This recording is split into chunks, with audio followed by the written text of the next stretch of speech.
Really exciting. Been a good probably 10 days now. We've been in camp together, so awesome to be back with some of the guys. Coming off your blinding season for the Brumbies, have you got any indication whether you're playing fullback this weekend? Nah, not sure yet. I think maybe some of you guys might have the scoop. I don't know. So it's keeping everyone on edge, is it? Yeah, on edge is probably a good way to describe it. It's new for everyone, so plenty of new faces in and some old faces that have come back to the setup. So it's exciting.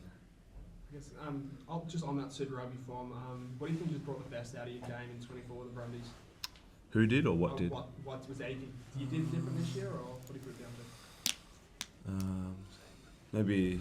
Maybe the dad strength.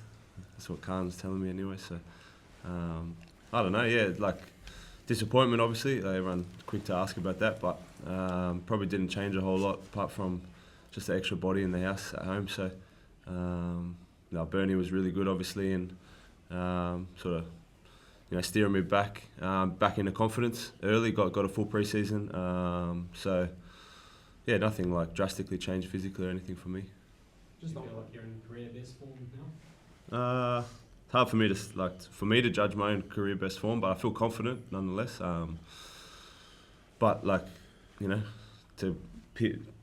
back to the Super Rugby, it's like we get all the way to that, and then that final hurdle, and for personally part of a team, you obviously want to go to that next one. So it's hard to judge when we sort of keep getting to that same point, but is what it is. Your strengths are your attacking flair. What's Joe sort of said to you or any other coaching staff about, I guess, finding that balance between risk and reward with that attack? Probably hasn't had to be too much told. Like definitely a conversation in and around.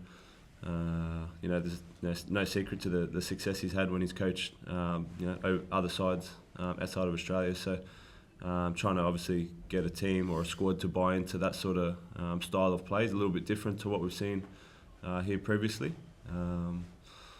But like getting everyone on board is probably the easy part. It's just being able to sort of gel that together. So trying to form a few different combinations, or guys trying to form those combinations to get in the 23. You said different style. Are you able to elaborate on that, like what it means for the back three maybe in particular? He's definitely put like a little bit of a roving license in and around the game. A lot of emphasis on being able to link with our bigger guys. Trying to play a little bit tighter, give ourselves a little bit more room on the edges, but Wales might listen, so I don't want to tell you everything. What have you 3, 4, 5 years of test footy behind you now? What have you learned during that time since you made your debut? Yeah, it's a roller coaster. High highs, low lows, but trying to find that happy medium. Obviously, you're coming up against the best of the best always. So, I don't think anyone sort of rides highs and lows of preparation or prepares better for others or whatever. But trying to make sure that consistency is there, I guess, is probably the one that I've seen over the few years. And just having the child in your life, how has that kind of changed in terms of probably later evenings, and do you able to kind of switch off from rugby these days easier? What's it like? Yeah, have to switch off. Yeah, trying to give her the puree at nights. That's probably pretty hard part of my day. But touch wood, we're pretty lucky at home, and Bront does a lot of the heavy lifting during the day and getting in the routine. So definitely smile coming home after what can be a tough day, or we were pretty lucky through the season. We didn't have too many crappy games, but coming through the door, drop the bag, and it's pretty much the best part of your day coming home. Hey. What about leadership? You took on a fair bit more responsibility at the Brumbies this year. Do you think that can also help from a test perspective coming back into this environment? Yeah, potentially. See how we go, but I think it would maybe just naturally sort of fell into that. Obviously, been there a few years at the Brumbies now, and guys come and go, and it's part of the game. But naturally, just trying to give a little bit of voice, and moving to the back. Obviously, probably don't want to hear too much from a winger sometimes, but when you're a bit closer to the action, or as I said, with a few extra years under your belt, probably a bit better of a view of the game and what you can give and what you can see. What do you make of Wallaby's performances in Sydney? Late, and being a Sydney boy, how can you for a big game from potentially a home crowd of sorts? Yeah, I think it's important for the team to really show out and sort of make Sydney feel like a really big home game again. I know obviously Brisbane in the past has felt like probably the biggest home game for the Wallabies team. But as a kid growing up here, being able to get to Wallabies games sort of at the Allianz, or the old Allianz, but now it's all jazzed up and new. I think it's like a real big opportunity to win back, or to create a little bit more of an atmosphere probably for the Wallabies there. Would that be the same for you, Luca, as well? Like, I know that Sydney hasn't been the happiest hunting ground for the Wallabies of late, but does this feel like home in some respects coming back? Yeah, it does. I also grew up here in Sydney, out west, so I've got a lot of friends and family here, and as well as a lot of memories as my journey started here as well. So Sydney's a big part of rugby here in Australia, and like Roddy said, we want to make it a fortress here. It starts this weekend essentially, so to do that you got to win games, and hopefully we'll do that on Saturday. Look, I think you've been out of the fold for 3 years, is it? Last test match. So did you? Are there times we thought that might be that part of your career done, the international stuff? Nah, not at all. I knew that in that time of my career back in 2021, I needed a change. I'd spent a big part of all of my career up in Queensland, and I got to the point where I needed change and needed to do a bit of soul searching, and overseas was the place for that. So I left knowing that I was going to come back at some stage. Probably not as quick as it probably happened, but I knew that if I had gone away and worked and chipped away at my craft, that coming back I would be a better player for it, and knew that if I had done all the right things, that I could put myself in the right spot to potentially be back here. So why did that click for you, getting out of your comfort zone? Like what made you a better player from that through? Well, similar to Roddy, had a family, got 2 kids now with my partner, so I think just in life in general it's made me a better person, and that flows on to being a better player. So as well as going overseas and experiencing new things and learning more about the game, and having spent 8 years of my life in Queensland at the Reds, I only knew what I knew. So going overseas and seeing things through different lenses, different perspectives, helps you grow, and it was so beneficial for myself and as well as for my family. just on Northampton, was there anyone in particular there that you sort of learnt a bit more of the craft about that sort of game of rugby and just improving your own skills? Yeah, I've been asked this question probably every interview I've had since I've been back. Probably the name I can't look past is Courtney Laws. I think his game speaks for itself, and him as a person, I think he was a massive influence in the short time that I spent over there. So yeah, that's a short answer. And just being back here in Wallabies camp, having gone overseas, seeing the sort of team squad sort of develop over time, does it make you sort of appreciate moments like this a bit more? Yeah, it does. Especially being a bit more older and a bit more mature. I think it's something that I've definitely haven't taken for granted. This guy. So yeah, definitely has, and I'm just taking each day as it comes, and it's good to be back with boys that I've got a lot of time for and have played a lot of rugby with in the past. So it's good to be back, and hopefully I can make my time this time around better. Luke, just the injury you were out of Super for the second half. Can you just tell us a little bit more about that injury and good to go this weekend? Yeah, so I just broke my foot. That's probably Nella's fault for just throwing me up in the air and not bringing me back down. But yeah, broke my foot essentially, and fit and ready to go. Is it, you kind of, there's a few players from Melbourne that are in a little bit of a flux around their future. It's been the whole season for the Rebels players, but we're any closer to knowing where you're going to end up, and does that just linger in the background? Is it a distraction, or are you okay with it? Nah, I'm right where my feet is, and that's here in Wallabies camp, and that's what I'm focused on. But yeah, once I have an answer, I could probably give you a bit more clarity on that. But you never know. NBA is a pretty cool sport to get into. So. Sydney's home, Waratahs, obviously an option. All options are open at the moment, but I can't really give you an answer at the minute. The two of you, if I can get a response from both of you, missed out last year in the World Cup. Luke, you were back in Australian eligible. Is missing out, how frustrating? Was it sitting on the sidelines watching on, probably thinking that you'd be able to contribute to it? Yeah, probably as frustrating as the rest of the nation. Like it was disappointing. It was sad. From a friend and teammates perspective, more so those first two emotions.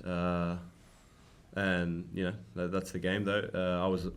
A number of us that are here now were on tour, still playing, and you know we were being held there and as next cab off the rank. But yeah, I think we've been chatting about it for ages now. So like, at some point we've got to try and let it go and just try to focus on like the next little bit, I reckon. But to answer your question, yeah, sad, disappointing. Is it nice that so many have come back that weren't in the squad, so that you're almost like there's such a big group of you that you're not necessarily carrying in the scars of last year? Yep, there's definitely a part of that. I think the most exciting part is the coaching staff have just picked a group of guys who have out and out performed this year for all their sides, like whether they missed out or they were in. I think go upstairs and like walk through the group and find me someone that didn't perform this year and doesn't deserve their spot up in the squad at the moment. So there's a massive part of that is probably got the coach's selection, like a few headaches going on because everyone's performed. Like I know he sat out for a while, but like front runner before he hurt himself, So I think that's probably the most exciting part for me. Tom, where do you think Wales are at the moment? Like Aussie fans would remember that game early on and see a big win from them, and see this week that Australia are actually heavy favourites. So where do you think they are positioned? What's gone on since the World Cup? Yeah, it's a funny one. Like you get most people might just go peer at their the scoreline against South Africa and think, oh, probably like you said, heavy favourites this week or whatever that looks like for the gold jersey. But they play a brand of footy that is probably going to be really exciting. They move the ball a lot more than people are going to assume. Like a dry track for their game against South Africa on the weekend, and Africa were able to shut down a fair bit of their attack, but their intent was there to move the ball around. So like we're sort of assuming that that's going to come as well. So someone like stop the rain this week, and that might be turn on a pretty good spectacle, I dare say. Tom, what do you make of the likes of Mark and Carter being snapped up so quickly by rugby league? Like what do I think of them going to the game? Or I think that's exciting for those guys. Obviously Carter was in a similar boat to what was asked about some of those Rebels players. So for someone trying to decide their future, like you got to look after yourself. I think he's got the skill set to transition to the game really well, and I can't see him doing anything except going really well, man. I think he's got the pass kick run, which we saw a fair bit of last year in the test. So exciting opportunity, and like Mark's a no-brainer. Obviously, big athletic guy, fit into the Chook system probably to a T, and probably see nothing too dissimilar there, I reckon. The Raiders have suggested they might target some Brumbies. Have you thought about going back one day? And do you think, like in general, rugby players are looking at the league a little bit more than what they have in the past? Probably not. Like I think it's awesome media hype, and I get all that stuff. And you're just saying the Raiders said something like. I think for the guys in Melbourne, like there was obviously, as I said, Carter's one's come up, but I don't think too many, like maybe slips at best, but that's probably about it. I think he talks about himself playing 7 for the Raiders sometimes, but man, like when we're here, everyone's just flat out trying to get in the 23 here, not worrying too much about trying to fit in at lock at the Raiders or maybe this guy, but that's about it. Maybe this guy's going to the Raiders, I don't know. What about your own future, Luke? Pretty tough year at the Rebels, obviously, so what's in store for you? Not sure yet. Still trying to sort it out. Like I said, I'm just here focused on trying to earn a spot in the team this week and performing well. So, who knows? I might try and get a gig in the NRL. Hey, Last couple of things. is it harder playing in Sydney? Like the test record in Sydney's not been great for 8 years. What is it about Sydney that sometimes the results don't always go? Yeah, that's a good question. I didn't know it was 8 years. Don't know. I think the last 2 tests I've played in Sydney might have been South Africa at Allianz and, Argentina last year, and then South Africa the one prior to that. I don't know. I think it's probably just comes down to preparation. I wouldn't put Sydney down as a location that throws guys out massively. I think it's probably just, as I said before, high highs when we're winning, and then it's obviously you fall off a cliff and, you know, soul searching when we lose, like a lot of teams do. But trying to bridge that gap between our best of our best and probably our, you know, our worst performances. Maybe it's just by chance, but I think I've only played maybe three tests in Sydney before, maybe SCG as well. Yeah. Yeah, can't give in it. So sorry, like as in why Sydney might be. You guys have well and truly moved on from the World Cup, new coach, new group. What do you need to do here, or what are you trying to do on Saturday as a statement to the Australian rugby public? I'll answer then. I think the first thing Joe did was bring a group together and come in and say, like, it's not about him, you know, reinventing the wheel within 5 minutes. Like I said, we've been together 10 days. Obviously, it's a Australian only group. Obviously, there's some pretty high caliber players that, you know, walk-ons in the past into the team, and rightly so. But they're not included at the moment for us. So there's awesome opportunity for guys in positions to step up into that arena, whether it's guys that have been there or not. But Joe's sort of given that challenge to a few positions. They're obviously up for grabs. A few of us still waiting, obviously. But I think, obviously, the opportunity to turn the tides, obviously, like you said, Rugby World Cup was disappointing.